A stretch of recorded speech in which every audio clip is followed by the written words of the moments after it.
Think about the choices you make every single day. Most of them feel completely minor.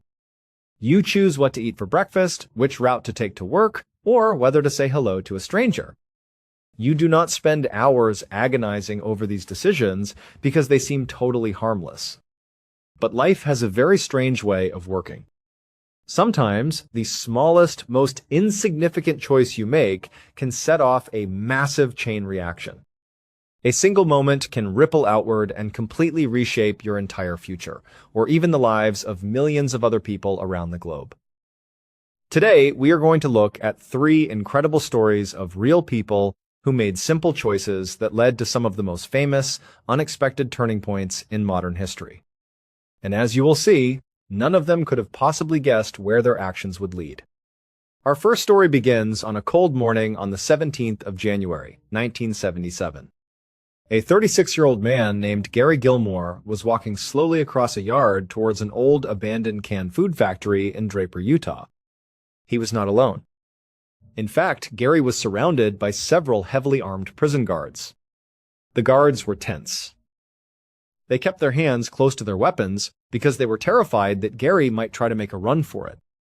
They thought he might break away and force them to shoot him right there in the yard. But the truth was, Gary had absolutely no intention of running. He had been waiting for this exact moment for months, and he was completely ready. So, Gary kept walking, his boots crunching on the cold ground, flanked by the guards. He did not hesitate for a single second when they reached the entrance of the concrete building. He just stepped inside. The interior of the old factory was massive, cold, and completely empty. There was no machinery left, no boxes, nothing. It was just a giant, cavernous space with concrete floors and high ceilings. But way across the room, pushed up against the far back wall, sat a single wooden chair. Gary did not need to be told what to do. He immediately began walking across the empty concrete floor directly toward that chair. When he reached it, he turned around and sat down. As soon as he was seated, the guards moved in quickly. They took thick leather straps and began securing his wrists and his ankles to the wooden chair so he could not move at all. Throughout this entire process, Gary did not struggle. He did not say a word. He did not even look at the guards. Instead, his eyes were locked on the opposite side of the empty room. On the far wall, directly across from where Gary was strapped down, was a large, heavy black curtain. It looked like someone had wheeled out a stage curtain to block the view of whatever was behind it. And as Gary stared at this curtain, he noticed there were 5 small, evenly spaced slots cut into the fabric. Gary could not see through those dark slots, but he knew exactly what was behind them. He knew that at each of those 5 stations, a police officer was standing with a loaded rifle. They were the firing squad, and they were there because Gary himself had specifically requested them. To understand how Gary ended up in this chair, we have to go back to the summer of 1976. Gary was a troubled man who had spent most of his adult life in and out of reform schools and prisons for various crimes. But in July of 1976, his behavior turned incredibly violent. Over the course of just 2 days, Gary robbed and murdered 2 innocent young men in Utah. First, he shot Max Jensen, a gas station attendant who complied with all of his demands. The very next night, he shot Benny Bushnell, a student working at a motel. Both men did exactly what Gary asked, but he killed them anyway. Gary was caught almost immediately, put on trial, and convicted of murder. In October of 1976, the jury sentenced him to death. Now, at the time, this was a massive deal. The United States had not executed anyone in nearly 10 years due to a Supreme Court ruling on the death penalty. Gary's case was going to be the first execution in a decade, and it sparked a huge media storm. Almost immediately, people stepped in to try and stop it. Gary's own mother, along with organizations like the American Civil Liberties Union, filed multiple appeals to try and get his sentence changed to life in prison. But while most death row inmates would have been grateful for the help, Gary was furious. He did not want to spend the rest of his life locked in a concrete box. He believed that life without parole was a fate far worse than death. And so, Gary fought against his own lawyers. He pushed the courts to go ahead with the execution as quickly as possible. Under Utah law at the time, death row inmates were allowed to choose how they wanted to die. They could choose hanging, or they could choose a firing squad. Gary chose the firing squad. And so, after months of legal battles, his request was finally granted. Now, back in the abandoned cannery, the guards finished tightening the leather straps on Gary's wrists and ankles. They stepped away, leaving him alone in the chair. Then, a prison chaplain walked over. He stood beside Gary and read him his last rites. When he finished, the chaplain looked down at Gary and asked him if he had any final words he wanted to share with the world. Gary did not hesitate. He looked up at the chaplain, completely calm, and simply said, "Let's do it." The chaplain nodded, stepped back, and signaled to the men behind the curtain. 5 rifle barrels poked through these small slots in the black fabric. A moment later, a loud blast echoed through the cavernous room, and Gary Gilmore was dead.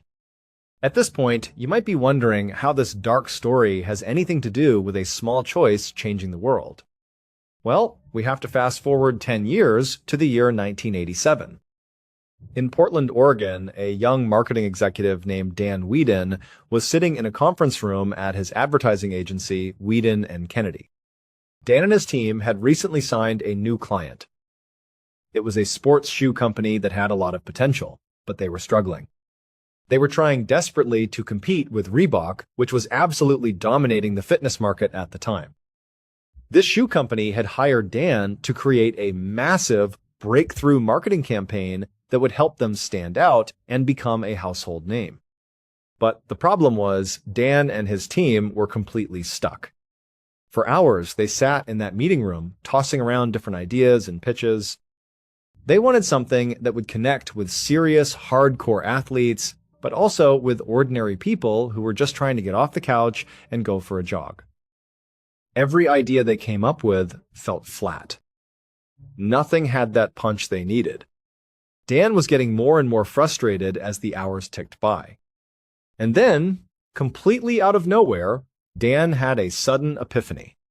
He was not even sure why the thought entered his mind, but he suddenly found himself thinking about the execution of Gary Gilmore from 10 years earlier.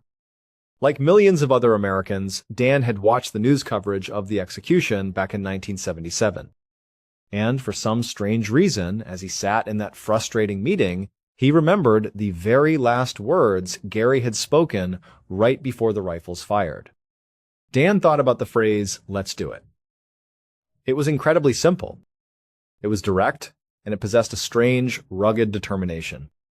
It was about taking action without overthinking, without making excuses. But Dan thought the phrase could be just a little bit stronger. He decided to tweak it slightly to make it sound more universal. He changed the word "let's" to the word "just." And so, the phrase became, "Just do it." Dan pitched the 3-word slogan to his client, which was Nike. At first, the executives at Nike actually hated it. Phil Knight, the co-founder of the company, thought it was a terrible idea and a waste of money. But Dan convinced them to trust his instinct and run with it. In 1988, Nike launched their first commercial featuring the new slogan showing an 80-year-old man running across the Golden Gate Bridge. The campaign was an overnight sensation. The slogan resonated deeply with people all over the world. Within just a few years, Nike's sales skyrocketed, doubling their business and turning them into the multi-billion-dollar global empire they are today. All because a creative director in Oregon randomly remembered the final words of a convicted killer facing a firing squad. Our second story takes us to the city of London in the year 2009. A 23-year-old aspiring actor named Chris was walking down a busy street on his way to a date. Chris was incredibly stressed out. He had very little money in his bank account, and he was struggling to pay his rent. He desperately needed a big break, and he was hoping that his luck was about to change because the very next morning he had an incredibly important job interview. But for tonight, Chris had to focus on his date. He wanted to make a good impression, but his empty wallet made things very difficult. He could not afford a fancy restaurant or a nice bar. And so, as they walked through the chilly London air, Chris made a choice. He decided to take his date into a local McDonald's. Now, this McDonald's was not a romantic spot. It was extremely loud, the floors were sticky, and it was absolutely packed with people who had been out drinking. But it was the only thing Chris could afford. He looked at his date, feeling a bit embarrassed, and asked if this was okay. She was incredibly understanding. She just smiled, told him it was perfectly fine, and they got in line to order. After they got their food, they turned around to find a place to sit. But the restaurant was so crowded that every single table was completely full. Chris and his date began walking through the dining area, looking for any open spot. Finally, Chris spotted a table where a single man was sitting by himself. The man was quiet, minding his own business, and eating his meal. Crucially, there were 2 empty chairs at his table. Chris walked over, trying to be as polite as possible, and asked the man if they could sit in the empty chairs. He promised they would not bother him and would leave as soon as they finished eating. The man looked up, shrugged, and told them to go ahead. Chris and his date sat down, and they began to eat and talk. But the problem was, Chris was incredibly distracted. His mind kept drifting to the massive job interview he had scheduled for the next morning. He was so anxious about it that he was barely paying attention to the conversation. He just wanted to finish his food, walk his date home, and go to bed so he could be fully rested and focused for the interview. As Chris sat there lost in his thoughts, he suddenly realized that the atmosphere at the table had completely changed. The man sitting across from them had stopped eating. He had turned his head and was now staring directly at Chris's date. The look on his face was not friendly at all. It was aggressive and intensely uncomfortable. Before Chris could even ask what was going on, the stranger opened his mouth and began hurling incredibly cruel insults at Chris's date. He started making fun of the way she looked and the way she talked. Chris was stunned. He looked at his date, then back at the man, trying to understand why this stranger was suddenly attacking them out of nowhere. But the man did not stop. He looked directly at the young woman and called her an ugly pig. Now, Chris had never been in a physical fight in his entire life. He was a gentle guy, and he hated violence. On top of that, Chris was not a particularly large man. He stood at about 5 feet, 8 inches tall. But hearing this stranger brutally insult his date was more than he could take. He decided he had to stand up for her. Chris stood up from his chair, looked at the man, and told him to get up. But as soon as the stranger stood up, Chris realized he had made a massive mistake. The man was an absolute giant. He towered over Chris, blocking out the bright fluorescent lights of the restaurant. But Chris knew he could not back down now. He took a deep breath, wound up his fist, and punched the giant man right in the face. It did not go well. The punch barely registered, and the massive stranger immediately proceeded to beat the living crap out of Chris right there in the middle of the crowded McDonald's. He threw Chris to the ground, hitting him repeatedly while the other customers watched in shock. By the time the giant finally stopped and wandered out of the restaurant into the night, Chris was bruised, bleeding, and utterly humiliated. Chris and his date left the restaurant immediately. Chris kept apologizing over and over again, feeling like a complete failure. His date tried to reassure him, but they were both incredibly shaken up. They went their separate ways, and Chris went home, crawling into bed with his body aching. The next morning, Chris woke up early. He walked into his bathroom, looked in the mirror, and gasped. His face was a total mess. He had a massive, swollen black eye, and his jaw was deeply bruised. He looked like he had just escaped a war zone. Chris felt a wave of pure panic. He was supposed to walk into a high-end professional job interview in just a couple of hours. He wondered if he should just call and cancel. How could anyone take him seriously when he looked like a street brawler? But Chris knew this was the biggest opportunity of his career. He decided he could not let his fear ruin his chances. He put on his best suit, walked out the door, and headed to the interview. When he arrived at the office, he was escorted into a room with the interviewers.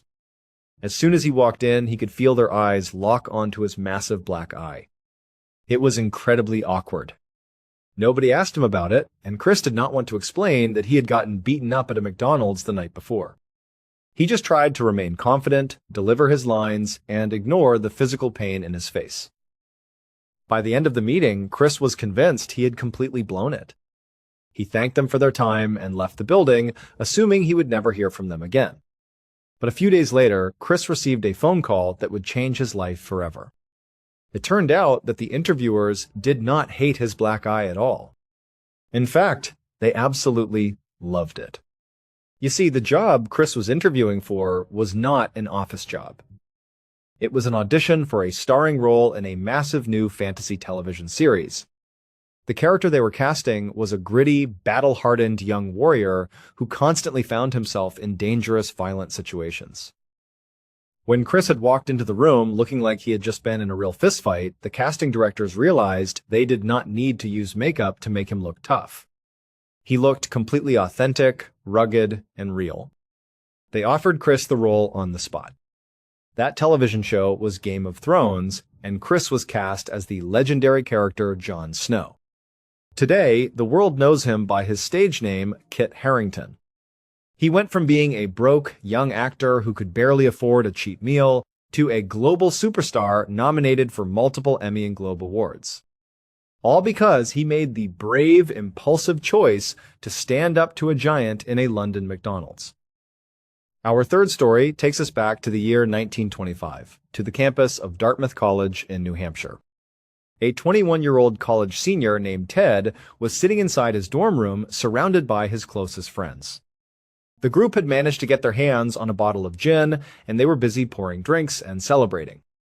Now, to understand the gravity of this situation, we have to remember the time period.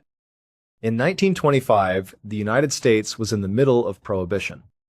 The law made the manufacture and consumption of alcohol completely illegal. It did not matter that they were 21 years old. Having that bottle of gin in their dorm room was a serious crime that could result in arrest. But Ted was willing to take the risk because he had so much to celebrate. He was a brilliant senior who was about to graduate with high honors.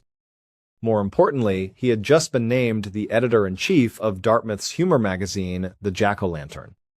For Ted, this was a massive deal. He had dreams of becoming a professional writer and cartoonist. Being the editor was the perfect stepping stone to a successful career. So, feeling incredibly happy and successful, Ted took a drink and passed the bottle around. But as the night went on and they got louder, they suddenly heard a loud knock on the door. The room went silent. Ted got up, opened the door, and his heart sank. Standing in the hallway were two police officers and the college dean. Ted and his friends were caught red-handed. Fortunately, the police decided not to press criminal charges, so nobody went to jail. The school also decided not to expel Ted or his friends, allowing them to graduate. But the school still handed down a severe punishment. Dartmouth stripped Ted of his academic honors and forced him to step down from his position as editor-in-chief of the Jack-O-Lantern. To make matters worse, the dean decreed that he was completely banned from submitting any writing or drawings to the magazine. Ted was devastated. Losing the position felt like his entire future was being ripped away. He spent days in his room wondering how he would ever get his career off the ground if he could not even publish his work in a college paper. At first, Ted thought about pleading with the dean to lift the ban. But he knew the administration was incredibly strict, and they were definitely not going to change their minds. He was completely stuck. But then, Ted had a brilliant idea. He realized that while he was banned from submitting work under his own name, the magazine's staff still accepted submissions from the general public. They did not always verify the identity of the people sending in cartoons. So, Ted made a clever choice. He decided to create a secret identity, a pen name. He drew a series of new cartoons and signed them with a completely different name. He decided to use his middle name, which was his mother's maiden name. The name he chose was Seuss. Ted quietly submitted his drawings to the magazine under his new pseudonym. The new editorial staff at the Jack-O-Lantern had absolutely no idea that the submissions were coming from the banned former editor. They looked at the drawings, fell in love with the unique, whimsical art style, and immediately published them. Ted was thrilled. Not only was he able to keep doing what he loved, but he actually found a strange sense of freedom in writing and drawing under a fake name. It allowed him to be more creative and playful than ever before. He kept up the ruse for the rest of his senior year, graduating without the school ever finding out. And after graduation, when Ted decided to pursue writing and illustrating full-time, he chose to keep using that very same pen name. He added the prefix Doctor to the beginning of it, partly as a joke because his father had always wanted him to go to medical school and become a doctor. Over the course of his long and legendary career, Ted would write and illustrate over 60 books under his famous pen name. His stories would capture the imaginations of hundreds of millions of children and adults all over the world, teaching generations of kids how to read and winning him a Pulitzer Prize. Ted's full name was Theodore Geisel, but the entire world knows him simply as Dr. Seuss. All because a college senior decided to share a bottle of gin with his friends on a quiet night in 1925, got caught, and had to find a creative way to beat the system. It is truly mind-blowing to think about how these lives were fully reshaped by moments that seemed so small. A desperate man facing a firing squad speaks 3 words that become the face of a giant sports empire. A young actor gets into a violent restaurant fight and walks away with the role of a legendary hero. A college kid gets caught with a bottle of illegal gin and ends up creating a famous pen name. We are all always just one small, unexpected choice away from a completely different destiny. Did these stories make you realize how one small decision can change everything? Or are you ready for what comes next? One cold morning in early 2014, sheriff's deputies drove deep into the forests of rural Oregon to search a remote 20-acre farm connected to the disappearance of a local man named Robert Haney. The property was hidden at the end of a long dirt road surrounded by dense trees, so isolated that most people in town rarely ever went near it. Robert had last been seen living and working there before suddenly vanishing without a trace. At first, the search moved slowly and quietly. Deputies spread out across the property, checking the animal pens, the barn, and the muddy paths cutting through the woods. But near the barn, one deputy suddenly stopped after spotting something strange lying in the grass. From a distance, he couldn't tell what he was looking at. But the closer he got, the more disturbing it became. What that deputy had just discovered would expose a horrifying secret hidden on that farm for years. Because the woman who owned the property, Susan Monica, had spent most of her life trying to escape the world around her. By most people's standards, Susan Monica's life had been a success. She had a good, solid career working as an engineer. She lived in one of the most vibrant cities in the world, San Francisco, California. She even had a small but loyal group of close friends, but Susan wasn't truly happy. Living in a big city was never really her dream. It was more a consequence of her career path, a place she ended up rather than a place she chose. Deep down, Susan craved peace and quiet. She was the kind of person who preferred being alone, and those things were incredibly hard to find in a bustling metropolis like San Francisco. Many evenings, she would return to her apartment after a long day at work, and she'd just sit there, dreaming.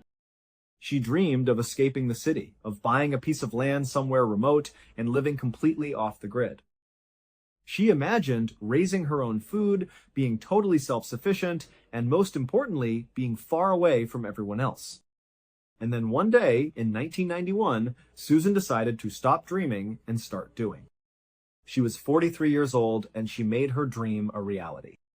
That year, she found and purchased a 20-acre property tucked away in a forest near a small town in Oregon called Weimar. Now, when you hear the word farm, you probably picture a house and a big red barn, but this property wasn't really a farm yet. There was nothing on it.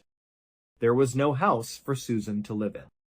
There was no barn for animals or to store tools. There was no running water, no electricity, and no septic system. It was just 20 acres of pure, untouched Oregon wilderness.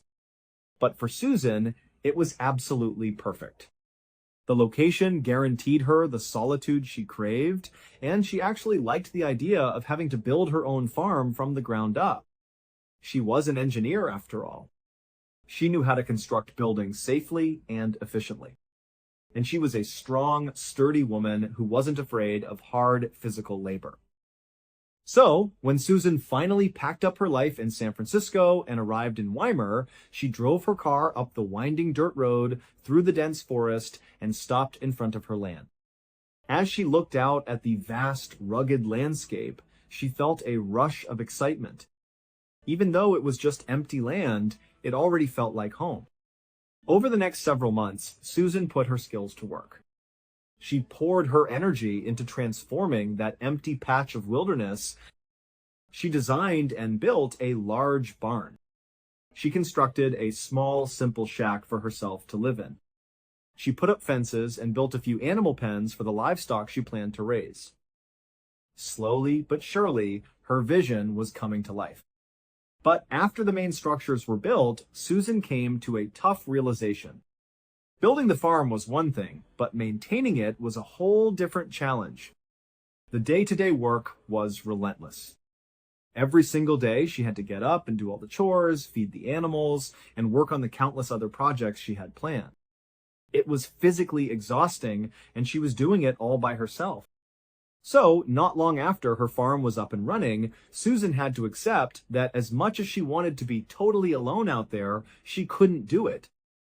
She had to set aside her preference for solitude and hire some help. Susan started by creating simple, handwritten, help-wanted flyers. She drove into Weimar and posted them all over town on bulletin boards and in shop windows. Before long, people started making the journey up the long dirt road to her property to ask about the job. Most of the people who applied were folks who had a hard time finding steady work elsewhere. Some of them lived a transient lifestyle, moving from place to place, which made it hard for employers to hire them for long-term positions. Others had criminal records that made it almost impossible to get a job through normal channels. But Susan didn't really care about any of that. Her requirements were simple.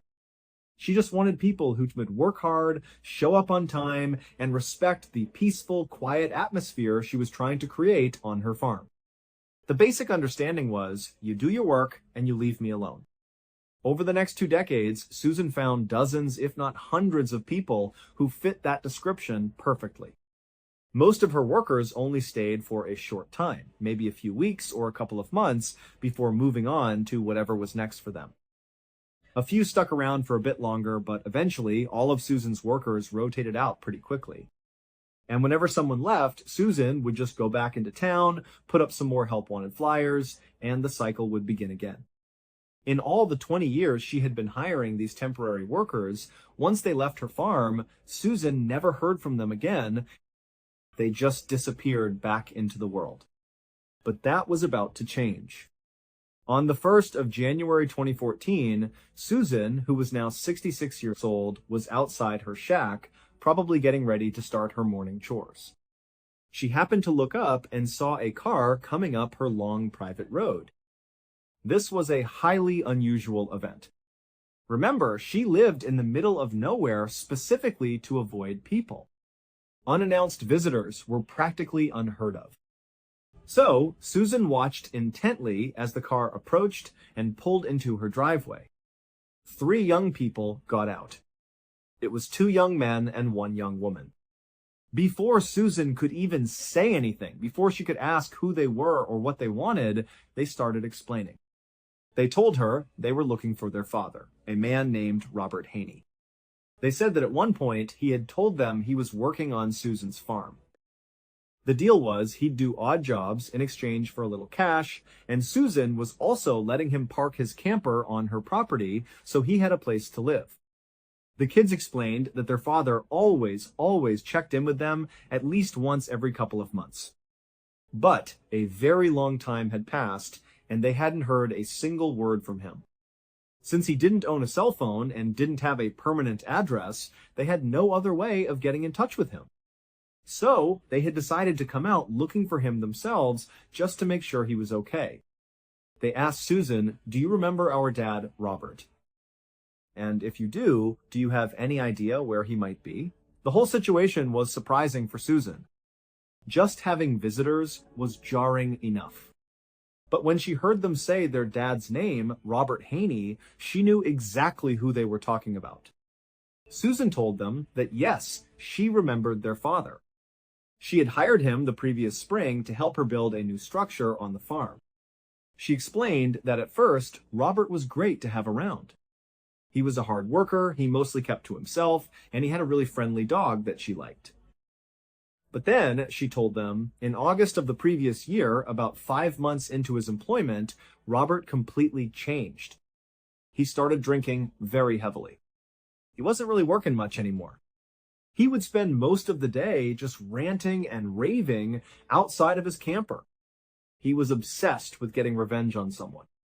Susan eventually learned what he was so upset about. Apparently, one of his children had been assaulted, and Robert was overwhelmed with guilt for not being there to protect his child. His way of coping with that guilt was by drinking and talking constantly about getting even with the person responsible. Susan told the kids that while she understood why their father was so upset, his behavior had become incredibly disruptive. The one thing she valued above all else was peace and quiet on her farm, and Robert was destroying that. She decided she had to confront him about his behavior and tell him that if he couldn't calm down, she would have to let him go. But, as Susan explained, she never got the chance to have that conversation.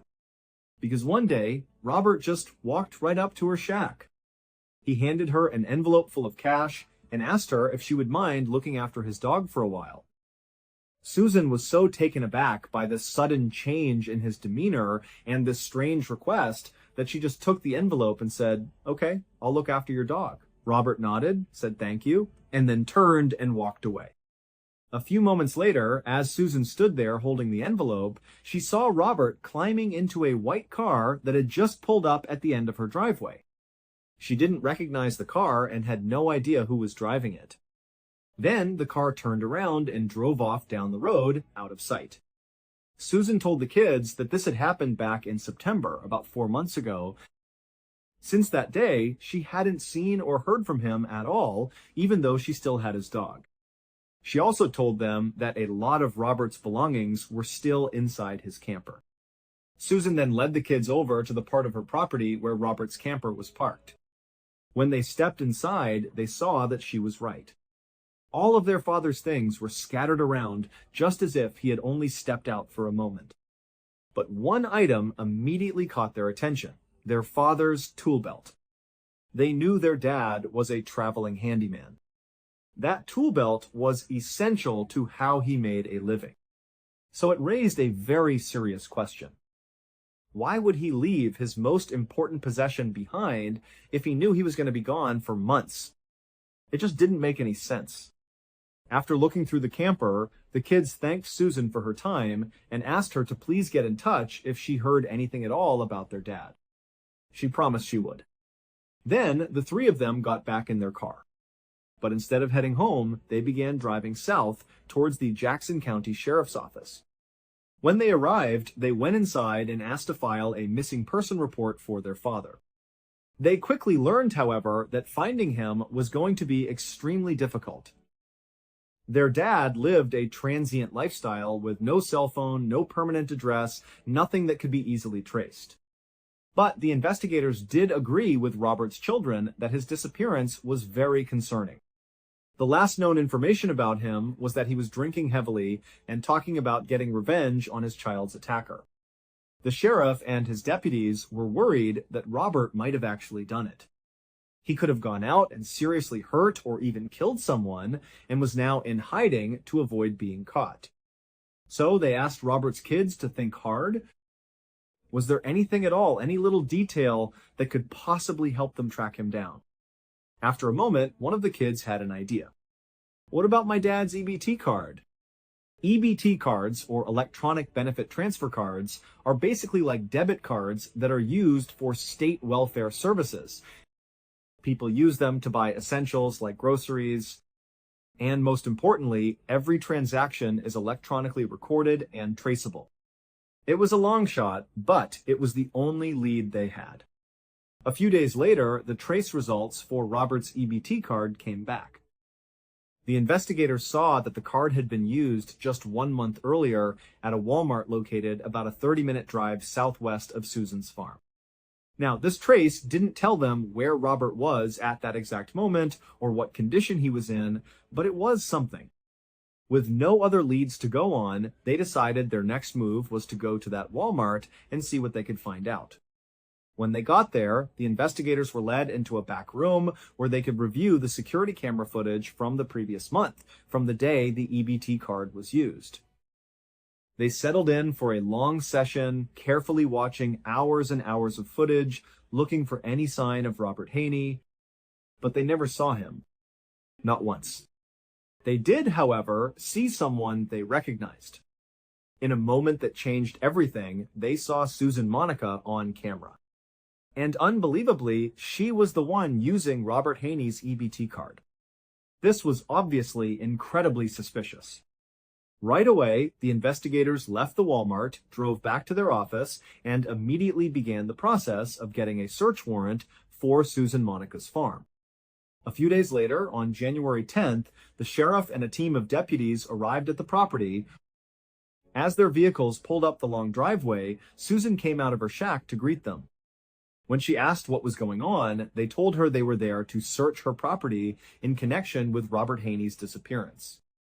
Before Susan could ask any more questions, the sheriff held up a hand and said, "Hold on. Let's go back inside. I need to talk to you privately." Susan, who looked very shocked by all of this, simply nodded and said, "Okay." She turned around and led the sheriff into her house while the other deputies fanned out across the 20 acres to begin the search. Once they were inside Susan's house, they sat down at her kitchen table. The sheriff got straight to the point. He looked at Susan and said, "Okay, I have you on camera using Robert's EBT card. I know you stole it. You need to tell me where Robert is right now, or this is going to get a whole lot worse for you." As soon as he said this, the look of shock on Susan's face melted away and was replaced with a look of something like relief. It was as if she suddenly understood what this was all about. She looked at the sheriff and said, No, I didn't steal his card." She then repeated the story she'd told Robert's kids. She said he gave her the EBT card along with an envelope full of cash right before he left 4 months ago. He told her to use the money and the card to buy food for his dog, which she was still looking after. She explained that she had used up all the cash he had given her, so she had recently started using the EBT card just as he had instructed. Susan also added a crucial detail. She pointed out that if she had just stolen the card, she wouldn't have been able to use it because it requires a PIN. She told the sheriff that Robert had given her the PIN number, and that's how she was able to make purchases. The sheriff wasn't entirely convinced by her story. He continued to press her, asking more questions, trying to find a hole in her explanation of how she got the card. But Susan was firm. She stuck to her story that Robert had given her the card, and that was that. After several more minutes of questioning, the sheriff started to realize that Susan was probably telling the truth. Her story was consistent, and it made a certain kind of sense. This meant that the EBT card, which had been their only solid lead, was likely a dead end. It seemed the search of the property was going to turn up nothing.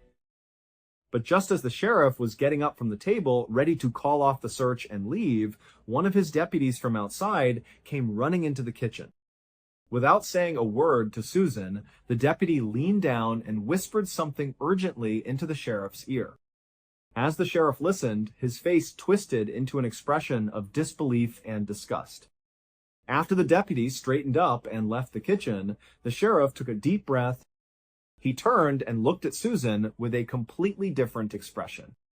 And he said, "Ma'am, you're going to have to come with us." Back at the station, a now very confused and flustered Susan was led into a small, bare interrogation room. She sat down, looking around anxiously, clearly wondering what was happening. A few moments later, the sheriff walked into the room, turned on the recording camera, sat down across from her, and asked a single chilling question. Has anyone died on your property? The story that Susan would tell the sheriff that day was so bizarre and so horrific that it would soon make news reports all across the country. But before she began, she insisted that everything she had told them so far about Robert Haney's disappearance had been the truth. However, she admitted she had left out one very important detail.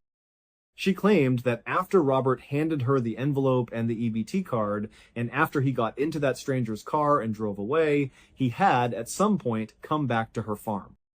And she said she only recently discovered his return.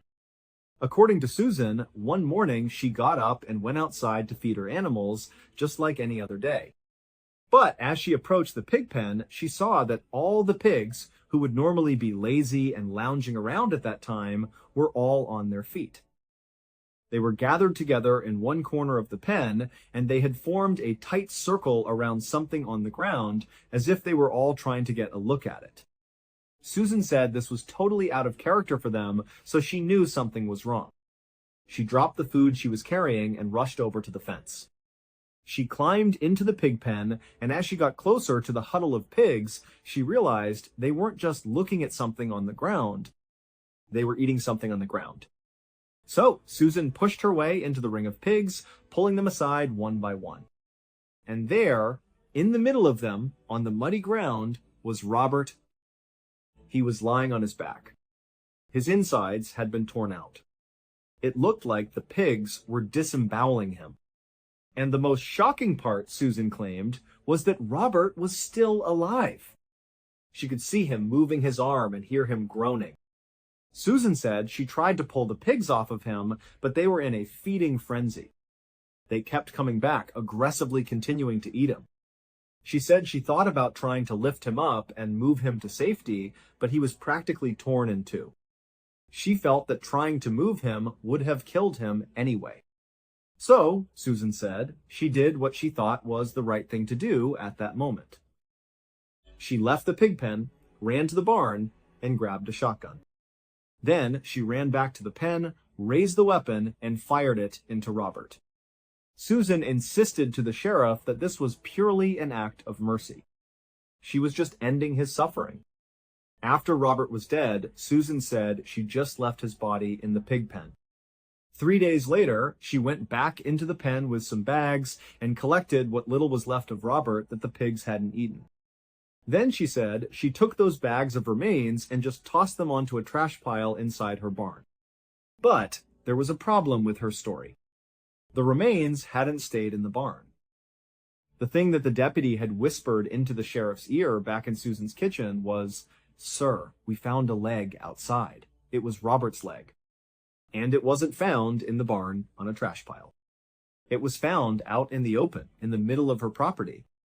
When the sheriff confronted Susan with this fact, she just shrugged and suggested that maybe a wild animal had gotten into the barn, found the remains, and dragged the leg out into the field. The sheriff was stunned, and he didn't even know what to ask next. Finally, he just said, "Why didn't you call 911 when you first saw Robert? Maybe he could have been saved. Or at the very least, why didn't you tell someone after he was dead?" Susan's answer was that she was afraid. She was afraid that if word got out about what her pigs had done, the authorities would come and euthanize them.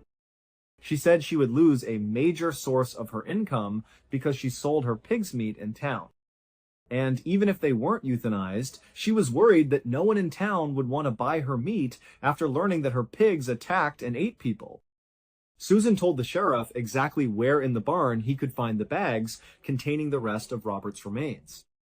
She even offered to take a polygraph test to prove that she was now telling the complete and honest truth. But when she actually sat down for the polygraph test, her behavior was very strange. She kept fidgeting and coughing and letting out these long, dramatic sighs. Her movements were making it impossible for the test operator to get an accurate reading. When the first test was over, the results were ruled inconclusive. So, the investigators had her take another test. But again, she kept fidgeting and yawning and disrupting the machine. Finally, the investigators watching the test just called it off. They walked into the room and said to Susan, "We are going to search every inch of your farm. If there is anything else on that property that you haven't told us about, you are going to be in very serious trouble, because we will find it." At that point, Susan stopped fidgeting. She looked up at the investigators, and after a long, silent pause, she reached across the table and grabbed a piece of paper and a pen. She pulled them towards her and began to draw. After a few seconds, it became clear that she was drawing a map of her farm. When she finished the drawing, she made a big X in the middle of it. Then she slid the map back across the table to the investigators. She looked at them and said, "If you go to that X, you'll find Stephen." The investigators were confused. "Who's Stephen?" they asked. "We're talking about Robert." It turned out that Robert Haney was not the only farmhand to have died on Susan Monica's property. In 2012, about a year before she hired Robert, Susan had hired another man named Stephen Delacino. And according to Susan, Stephen's story was a lot like Robert's. He was easy to get along with at first, he was quiet, and he was a hard worker. But at some point, Susan said, they had a major falling out. She told investigators she started to suspect that Stephen was stealing guns from her barn. So she went to confront him about it. During this confrontation, they got into a huge fight. Susan claimed she didn't remember all the details of what happened next, but she said that at some point during the fight, a gun went off. Stephen fell to the ground in the middle of the pig pen, bleeding from his head. And then, just like with Robert, all of Susan's pigs suddenly swarmed him and began to eat him. The stunned investigators asked her the same question again. "If that's really what happened, why didn't you call 911? If it was an accident?" And Susan gave them the exact same answer. She said her biggest fear was that her pigs would be euthanized, or that word would get out that her pigs ate people and no one in town would ever buy her pork again. In the end, as wild and unbelievable as Susan's stories were about what happened to Robert Haney and Stephen Delacino, there was no physical evidence that directly contradicted her claims. And so, when Susan went on trial for murdering both men, the case came down to a simple question. Did the jury believe her? And they did not. Not for a second. The jury believed that Susan was lying about everything. They concluded that in reality, Susan, who was known to have a very quick and volatile temper, shot Stephen and shot Robert deliberately. They believed it was cold-blooded murder. And then she threw their bodies into her pig pen as a gruesome way to dispose of the evidence. We can only hope that both men were already dead before her pigs began to eat them. On the 21st of April 2015, more than a year after Robert's children had first reported him missing, Susan Monica was convicted of 2 counts of murder, one for Robert and one for Stephen. She was also convicted on 2 counts of abusing a corpse. She was sentenced to a minimum of 50 years in prison. While she was in custody, Susan was overheard at one point claiming that there were 17 other bodies buried on her property. The police took this claim very seriously and went back out to the farm to conduct another, even more extensive search. But they never found any other human remains. We may never know if that was just one final cruel lie from a convicted killer, or if there are more secrets still buried on that isolated farm in Oregon. Long after Susan Monica was sentenced to prison, investigators still wondered whether the full truth about that farm had ever really come to light. Maybe it never will. Let me know your thoughts on today's case in the comments below. Until next time. On the evening of Friday, the 12th of January, 2007, a college freshman by the name of Wade Steffi, who was 19 years old at the time, ventured inside the Ford Dining Hall, which is located on the campus of Purdue University. Not only is Purdue University in Indiana a respected and well-known institution of higher learning, but it is also well known for the exceptional academic programs that it offers, in addition to the substantial athletic opportunities that it provides. When it came to a situation like that, Wade was the perfect option to meet the requirements. A full academic scholarship to attend Purdue University was awarded to him because he was such a clever young man. He was so brilliant that he was able to attend Purdue University. At the time, he was working toward earning a degree in aviation technology, a field that held the potential to provide him with a future that was not only fascinating but also dense with prospects. He had his entire life ahead of him, a life that he had worked incredibly hard to get up to this point. He had a lot of work to do. Approximately 7:20 minutes before 7 o'clock in the evening, he entered the dining hall. In the spring semester, which had only begun a few days earlier, this was the very first Friday night of the semester. Put yourself in that space and try to imagine the buzzing energy that was there. The sound of buzzing could be heard. Students were distributed around the tables, and they were all engaged in conversation, laughter, and the process of making plans for the forthcoming weekend. There were a huge number of students. There was a distinct sense of excitement in the air, the kind of energy that can only be found at the beginning of something new for the first time. After Wade had finished acquiring a tray of food, he went to find a table where he could eat with a couple of his closest friends. He took a seat and immediately began participating in the discourse that was taking place. They talked about the new classes that they were going to be attending, the parties that were going to take place that evening, and the activities that they were going to take part in now that they were going to be coming back to school. There was nothing out of the usual about it, and that was the typical way of life in college. Over the course of nearly 1 hour, Wade sat there, exhibiting all of the qualities that are typical of a college student. He had a sense of freedom and possibilities throughout the time that he was surrounded by his friends. It was almost 8:20 o'clock in the evening when Wade looked at the time and realized that he needed to get going in order to meet his obligations. He stood up, said his goodbyes to the group, and then started to clear his tray in the same way that he had done 100 times before. He had done this 100 times before. After entering the chamber through the same doors that he had used to enter, he exited the room and stepped out into the brisk air of January. As soon as he was outside, he made a sharp right-left and continued to walk the very short distance to the building that was located just next to the dining hall. Owen Hall was the name of the structure that housed the dormitory that was located here. Nevertheless, Wade did not live at Owen Hall as his residence hall. It turned out to be a separate building, which was known as Cary Quad West, and it was situated on the opposite side of the dining hall from the place where he resided. In spite of this, Wade was heading to Owen since he had some additional friends who lived there, and he was going there. First, he went into Owen Hall, then he went to the room where his companions were staying, and last he went into the room. Already present at the beginning of the weekend were a few people who were simply lounging around, engaged in discussion, and drinking a few alcoholic beverages. This was the beginning of the weekend. Wade sat down and had a few of drinks for himself in addition to joining them in their activity. It took him about an hour to simply hang out and catch up with everyone. He did this without doing anything else. The gathering that took place before the party was relaxed and unstructured in its mood. At that point, which was somewhere about 9:30 o'clock in the evening, the entire party arrived at the consensus that it was time to leave and head to the main event.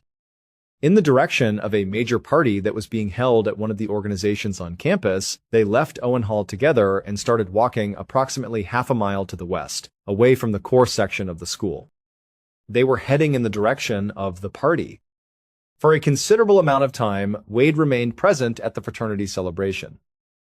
During the time that he was simply having a wonderful time with his friends, the music was playing at a very loud volume, and the facility was entirely full. An idea, on the other hand, came to him at around midnight. He was immediately impressed by it. He went to one of his friends and told him that he had just recalled something that he had been thinking about. He then thanked him for his attention. It was discovered that he had left his jacket at the room of his friend in Owen Hall, which he had forgotten earlier. Despite the fact that it was a chilly evening, he had the want to go back to the spot and collect it. This was a clear and commonplace justification for leaving a party. It was the kind of thing that happens on a regular basis when people leave parties. However, this seemingly little action would set in motion a chain of bad and odd circumstances that would inevitably follow. The fact that all of the dormitories on the Purdue campus lock up at night for reasons of safety was one of the obstacles that needed to be overcome. The only way to access the building after a given hour is if you are a resident of that particular building and hold a keycard, or if you know someone who lives within the building and can physically unlock the door for you. If you do not meet either of these requirements, you will not be able to enter the facility. Wade could not simply swipe his way inside the building because he did not live in Owen Hall. This prevented him from entering the building. It was necessary for him to rely on one of his friends who lived there in order to acquire entry to the location. Therefore, as soon as he started walking back towards Owen Hall, he pulled out his mobile phone and began conversing on it till he reached his destination. Wade would make a total of 6 phone calls over the course of his journey, urgently trying to locate someone, anybody, in Owen Hall who would answer the door and open it for him. He would do this in an effort to find someone who would help him. However, despite his best efforts, he was not successful in accomplishing what he set out to do. It was a total of 4 calls that he made, 4 of which were to fictitious phone numbers. You are able to anticipate the confusion that he will feel. A person would answer the phone when he dialed the number, and he would ask them to let him into Owen Hall. He would do this again and again. On the other hand, the individual who answered the phone would not have any previous knowledge of the subject matter that he was discussing. They would hang up the phone after stating, "I'm sorry, you've got the wrong number," before saying the phrase. Additionally, he called 2 people who he was positive truly lived within Owen Hall. He was certain that they were resident there. Nevertheless, they did not answer their phones when they were phoned, and it is unclear what would have caused this. Maybe they had already gone to sleep, maybe they had their phones muted, or maybe they were still present at the party or other event. All of these possibilities are possible. Their phones continued to ring and ring until they reached the voicemail system, regardless of the circumstances that they were in. As a result of this, Wade went back to Owen Hall at about 12:30 inches the morning, having exhausted all of the options that were accessible to him. Then he approached the primary glass doors, which were now securely shut, and started hammering on them. However, they were still open. He took his phone out of his pocket and then reinserted it into his pocket a moment later. He was expecting that a local resident who was already inside would notice him and let him in. He had high hopes that this would happen. Additionally, in the end, it was finished by somebody. After hearing the banging, a student who lived in Owen Hall went to the door to see what was going on. They were curious about what was going on. This student was not someone Wade had ever encountered before, and Wade himself was not familiar with them. When the student peered through the glass, they saw Wade standing there. Wade was there. To phrase it another way, the student made a choice at that very instant in time. They were of the opinion that Wade was incapable of entering the building since he appeared to be under the influence of alcohol. It's possible that they were trying to follow the guidelines, but it's also possible that they simply did not want to be responsible for him. Both of these possibilities are possible. The decision that they made was to not allow him to enter. A tiny shake of the head was given by each of them as they stepped away from the entrance. Even though Wade remained to stand there for a short while longer, likely knocking a few more times in astonishment, he eventually just gave up and walked away. He had no chance of convincing himself otherwise. He then proceeded away from the doors and disappeared into the darkness after he had turned around and turned around again. Following the passage of a few days, we are now on the 16th of January, which is a Tuesday. After spending the lengthy weekend away from campus, Wade's roommate has finally made their way back to their dorm room in Cary Quad West. This comes after they had been absent for a considerable amount of time. His first observation was that there was no one else there in the room. He was the only person there. The absence of Wade was unmistakable. If he had not slept in his bed for at least a few days, it seemed as though he had not been there for quite some time. The roommate did not give it any attention when it first occurred to her that she might be committing the act. There is a possibility that Wade was either at the library or in class at the time.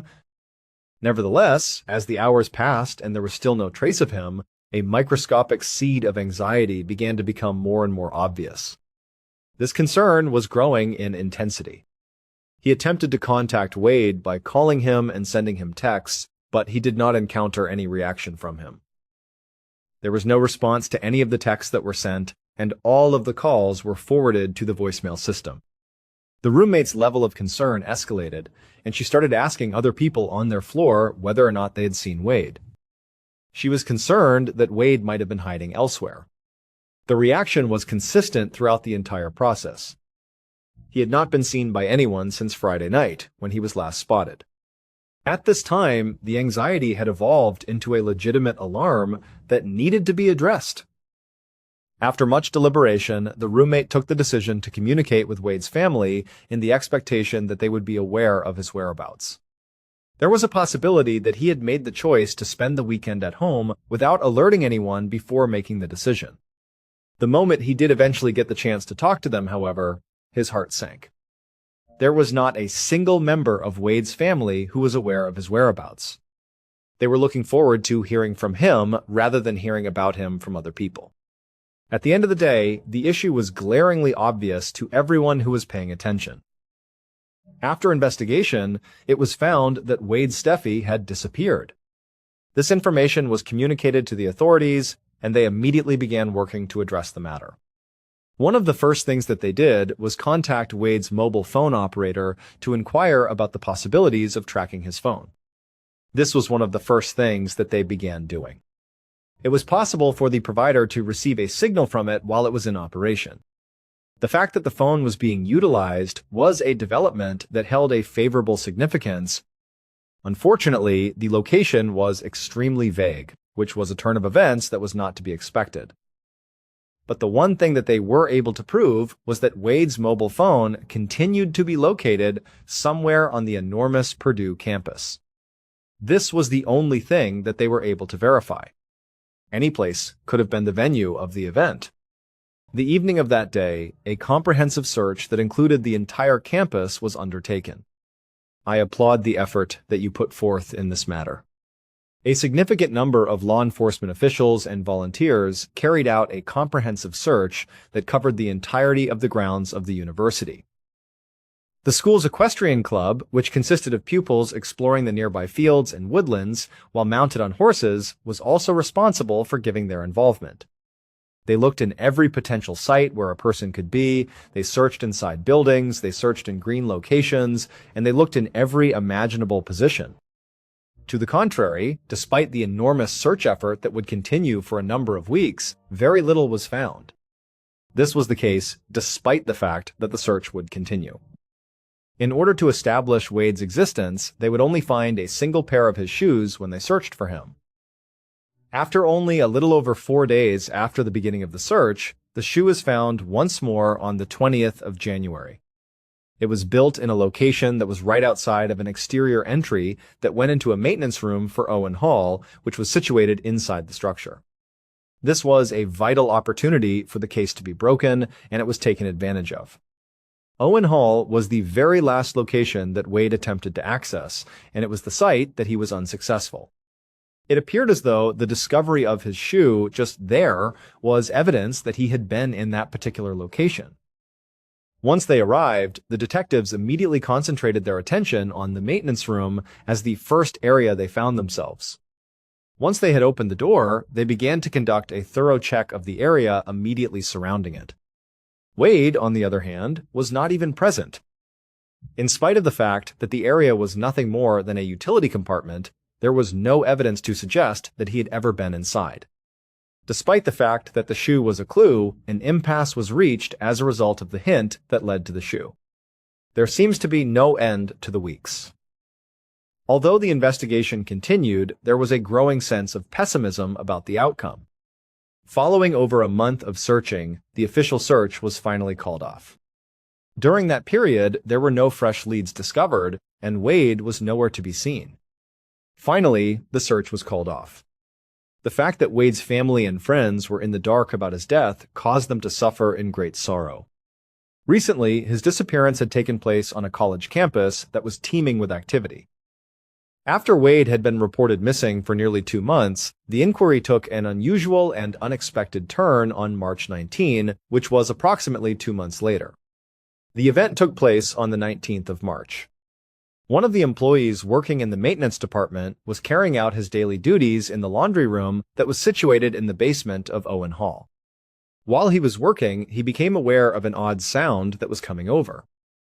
An unmistakable popping sound could be heard. Initially, the worker did not have a great deal of anxiety regarding the matter. Through his deductions, he came to the conclusion that the source of the noise was most likely one of the dryers or the washing machines. Inside of a machine, there was a coin that was scattered around or a button made of metal that was being mixed up. Both of these things were loose. Within the confines of a laundry room, it was a disturbance that was heard rather frequently. He continued with his task, but 1 moment later, he was confronted with yet another hearing of it. What a pop! The following time, he made the choice to investigate the matter further. He started moving around the laundry room, pausing at regular intervals to pay close attention to each of the machines that were functioning in an effort to locate the source of the noise. He was trying to determine where the noise was coming from. During this time, he once again heard the popping sound. However, this time it was abundantly clear that the sound was not coming from any of the washers or dryers or any other device. He was able to positively identify the source of the sound. The fact of the situation is that it was not actually coming from within the laundry room at all. This is the genuine reality. It originated from a point that was not in close proximity to the entrance of the hall. The worker entered the corridor after developing a sense of curiosity, which led him to leave the washing room and proceed to enter the corridor. When he had finished standing there in the tranquil ambiance of the corridor that led down to the basement, he heard the pop once more. At this point, it was much simpler to comprehend. This time, the sound was coming from behind the locked door that was located directly across from the laundry room, and it was clear that it was coming from that particular location. After taking out his enormous ring of keys, the worker found the key that was suitable with the lock, and then he released it. This allowed him to unlock the door that was directly in front of him. He went inside in order to gain access. After a few moments had passed, he would have a realization that would be quite upsetting. We are now in a position to reconstruct the specific events that took place with Wade Steffi during the early morning hours of January 13th. This is made possible by the fact that this discovery was made, as well as the subsequent study that was carried out. Wade did not simply leave the building after being denied entrance into Owen Hall, nor did he simply walk away from the building after the student refused to unlock the door because they believed he was too intoxicated. Both of these events occurred after Wade was denied access into Owen Hall. In his determination to collect his jacket, he had not wavered in the least. As a consequence of this, he left the building by the front doors and then found his way to the left side of the structure where he looked for an alternative access point. During the course of his exploration of the building, he came across an additional entrance. It should come as no surprise that the pupils were not supposed to get access through this particular entryway. Although there was no sign on it that proclaimed "Keep Out," it was extremely obvious when it was present. This was the case even though there was no official notice. There was no question in anyone's mind that the metal railing that was installed along the exterior of this door was there for the sole purpose of preventing people from even coming close to making contact with it. By itself, the door was not built at ground level. It was erected by someone else. Construction was carried out in the basement, where it was positioned into a concrete pit for the purpose of construction. In order for you to go up to it, you would have to first jump down into this pit and then climb over the safety barrier. This would be essential. Because this door was constantly locked, it was essential to acquire a key in order to get entry to it by any means required. This door could only be accessed by going through the building, which was the correct way there. In contrast, it was predetermined that this would be the outcome. Despite the fact that Wade was under the influence of alcohol at the time, he did not perceive any danger when he came upon this entrance on the side of Owen Hall that was definitely off limits. He was aware of a problem that could arise. In light of the fact that he believed it would be an excellent notion, he made the decision to attempt to get in this method. As far as he was concerned, the events that were taking place behind the door were of no consequence to him. If he were to get inside a piece of Owen Hall, he reasoned, he would be able to find his way up to his friend's room and reclaim his jacket. He would be able to do this if he could just sneak inside. As a consequence of this, he raced straight toward the railing. Following his ascent over it, he made a hasty descent into the small concrete hole that was situated below. As soon as he landed in front of the door, he stretched out and grabbed the doorknob, and then he began working on it. His surprise was compounded by the fact that it was fully open. There was no lock located on it. Upon entering the room, he was the one who opened the door and entered. Immediately after that, he was completely and utterly enveloped in darkness, beginning at that very moment. The buzzing and churning of machines all around him was the only sound he could hear in the darkness. That was the only sound he could hear. The rest of the world was also silent. Even though he was under the influence of alcohol, he was able to return to the realization that this was still a good strategy. The fact that he was unable to find a light switch was the only reason why he was actually concerned about the situation. It was so dark inside that he was worried that if the door closed behind him, not only would his one and only source of light be cut off, but the door would actually lock, so confining him inside this peculiar space that was gloomy. He was anxious about this because the temperature inside was so low. With that in mind, he came up with an easy solution to the issue. Kneeling down, removing one of his shoes, and tucking it into the door jamb were the steps he took in order to successfully prop the door open. A sliver of light from the outside was able to penetrate the chamber as a result of the door being propped open behind him. He then began to advance further into the area as a result of this. After that, he was involved in a collision with a massive metal structure. This took place almost quickly after that. Due to the fact that it was still too dark, he was unable to see what it was, yet he was strongly aware of its presence. It was a metal structure that was flat and appeared to be a massive cabinet or a machine of some kind. The object was something that was flat.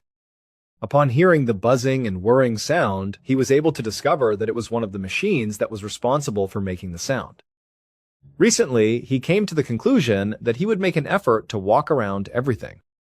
His objective was straightforward. He needed to go through this room, find another door on the opposite side, and then continue his journey up into the dormitory. He intended to do all of these things.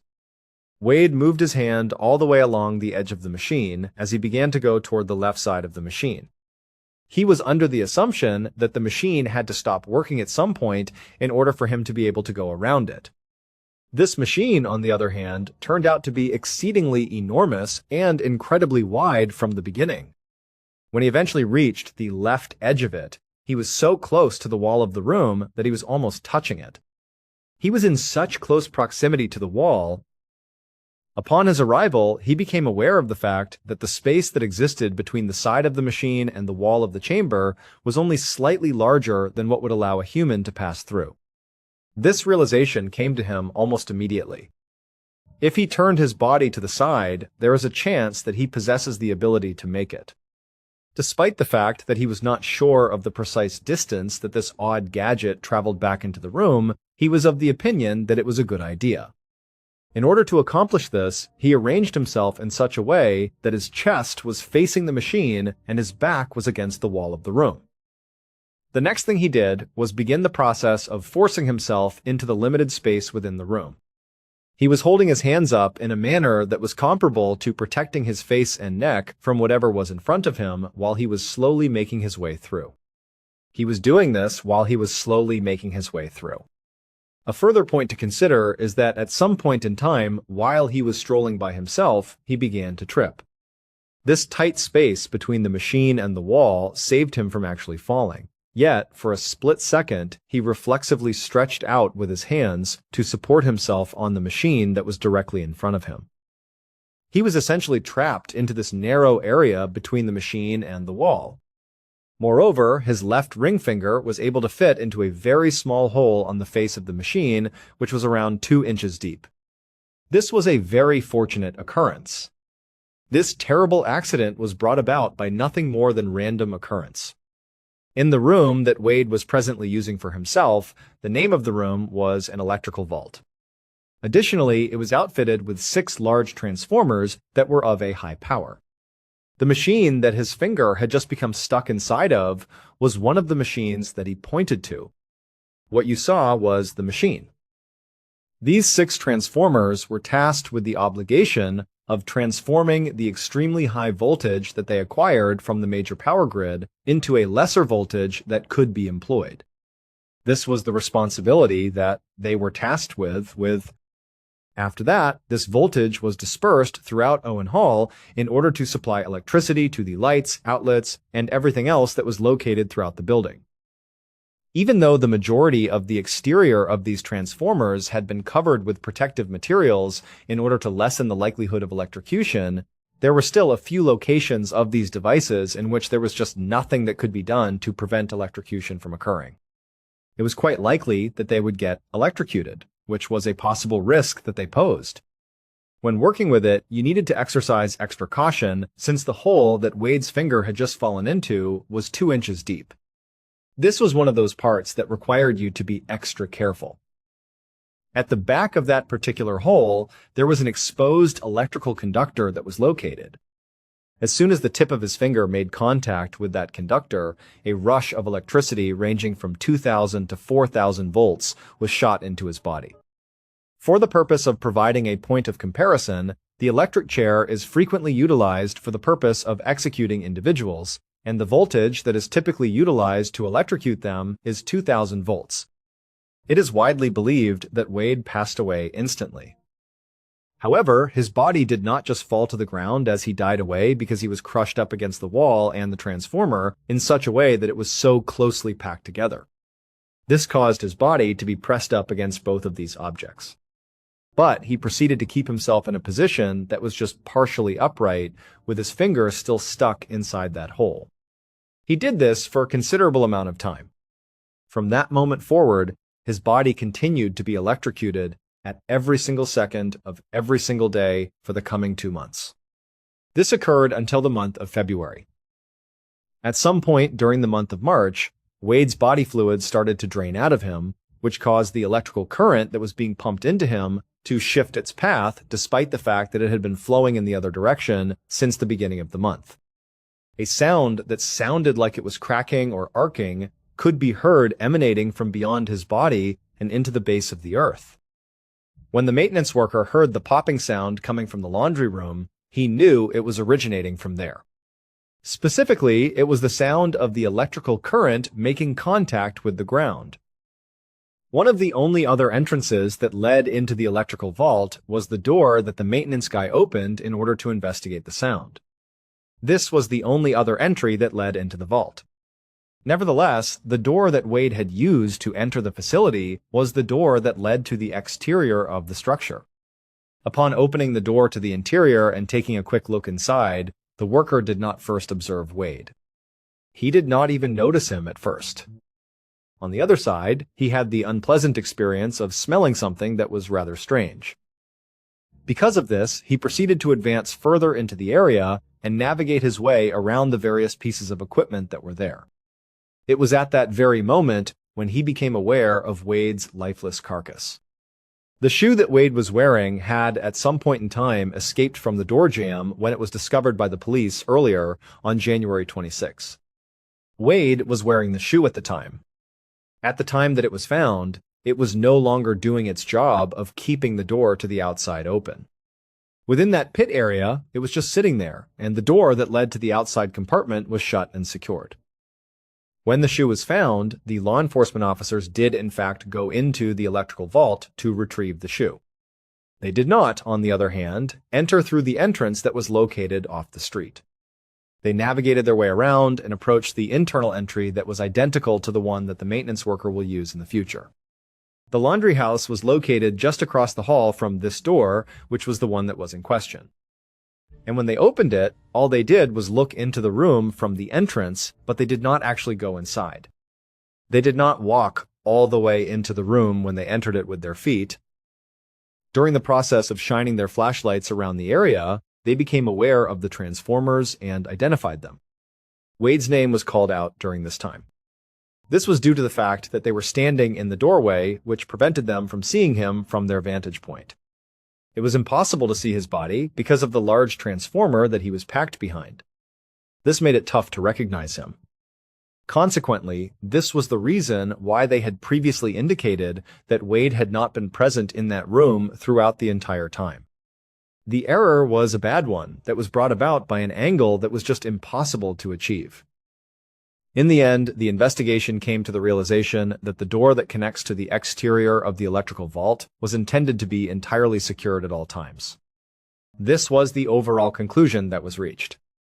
It is quite clear that this was not the situation as a result of Wade's participation in the discussion. As a consequence of this, it was finally determined that Purdue University had engaged in negligent behavior. The parties came to an agreement that they would pay Wade's family a total of $500,000. This was the settlement that was reached. They also established a scholarship in Wade's name, which assured that his memory would be carried on by aiding other outstanding students in following their dreams at the university where Wade's life was cut so tragically short for no apparent reason. The story was one of a string of catastrophes that got progressively worse. There was a series of seemingly insignificant choices that were made on a typical Friday night, such as forgetting the jacket, not answering the phone calls, and deciding to find another way to enter, but finally led to a tragic and avoidable end. These choices included everything from forgetting the jacket to not answering the phone calls. I want to express my gratitude for your presence here today. If you watched the program that was broadcast today, I would appreciate it if you could share your ideas with me in the comments area. Also, bear in mind that we have a whole playlist of episodes of true crime waiting for you to watch in one sitting right now. You may watch all of these episodes in one sitting till the next time we meet again. What's going on?